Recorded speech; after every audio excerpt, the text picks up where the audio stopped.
அனைவருக்கும் அன்பான வணக்கம்.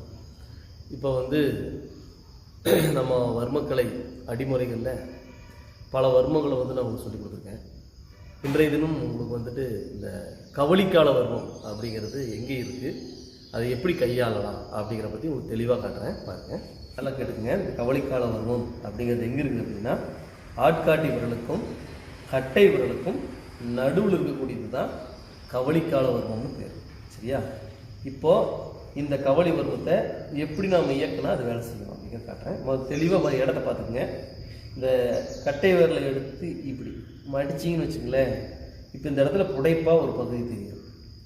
இந்த இடத்துல தான் இந்த புள்ளி இருக்குது. பார்த்திங்களா? இந்த புடைப்பாக இருக்கக்கூடிய பகுதியில் மத்தியில் தான் இந்த புள்ளி இருக்குது. இதைத்தான் நீங்கள் அழுத்தணும். இங்கே அழுத்தினா தான் உங்களுக்கு அது வேலை செய்யும். சரியா? இப்போ இதை எப்படி அழுத்தணும் அப்படின்னா பார்த்துக்கங்க. இதையே நம்ம அழுத்தும்போது சாதாரணமாக இந்த கையை இப்படி வச்சுக்கலாம். நடுவில் நான் சொன்ன இடத்துல நீங்கள் கை வச்சுக்கோங்க. கை வச்சுட்டு எப்படி அழுத்தணும்னா இதை இப்படி அழுத்தணும். இப்படி அழுத்தினா தான் நமக்கு வலியை கொடுக்கும். இப்படி அழுத்தினா வலி கொடுக்காது, இப்படி அழுத்தினா வலி கொடுக்காது. இப்படி அழுத்தும்போது தான் நமக்கு அது வேலை செய்யும். இதையே நம்ம இப்படி வச்சு இப்படி அழுத்தும்போது தான் பார்த்தீங்களா எப்படி வேலை செய்யும். இது இப்படி வச்சு இப்படி அழுத்தினா தான் நமக்கு அந்த வலியை கொடுக்கும். அவ்வளோதான். புரியுதா? அப்போ இந்த வர்மத்தை நம்ம இப்படி பிடிச்சாலும் வலிக்கும். பாருங்க, வலிக்கும். ஓகே. அப்போ இந்த வர்மத்தை நம்ம இப்படி பிடிக்கும்போது நமக்கு ரொம்ப எஃபெக்டாக இருக்கும். பாருங்க, ரொம்ப பயங்கரமான பாதிப்பாக இருக்கும். ஒன்றும் பண்ண முடியாது. இது பார்க்கறதுக்கு சாதாரணமாக இருந்தாலும் ரொம்ப ஒரு மோசமான ஒரு வர்மமாக இருக்கும். ஏன்னா இந்த வர்மத்தில் நமக்கு அடி ரொம்ப அதிகமாக பட்டுச்சு அப்படின்னா கை வீங்கிக்கும். இந்த கை வீங்கிட்டு என்ன ஆகுன்னா எல்லாம் வெடிப்படுத்து அப்புறம் கையை தூக்க முடியாது. கையில் ஃபுல்லாக நீர் போகிறதுக்கும் ரொம்ப கஷ்டம். அப்போ அந்த இடத்துல நம்ம என்ன பண்ணணும்னா அந்த கரிஞ்சீரத்தை நல்லெண்ணெயில் போட்டு காய்ச்சி அதில் உத்தரம் கொடுத்துட்டே வந்தோம்னா அது சரியாயிடும்.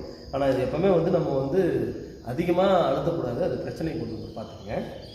இப்போ எப்படி அப்படின்னா, இப்போ நம்மளை யாராவது சட்டைக்கு பிடிச்சாங்கன்னு வச்சுக்கோங்களேன். இந்த மாதிரி சட்டை பிடிச்சாங்கன்னா இந்த கவலி வர்மத்தை நீங்கள் அழுத்துனீங்கனால சட்டை விட்டுருவாங்க. அவ்வளோதான் உங்களுக்கு. பார்த்தீங்களா? அவ்வளோ சொன்னபடி கேட்பாங்க. இப்படி சட்டையை பிடிச்சிட்டாங்க அப்படின்னா கை வச்சு இந்த கவலி வர்மத்தில் இந்த ஆட்காட்டி வரல வச்சுக்கோங்க. வச்சுட்டு இப்படி அப்படியே முடிச்சு அவ்வளோ சொன்னபடி கேட்பாங்க. ஓகே. இல்லை கையை கீழே பிடிச்சாங்கன்னா, அவங்க கையை கீழே பிடிச்சாங்கன்னா கவலை இப்படி அடுத்தே விட்டுருவாங்க.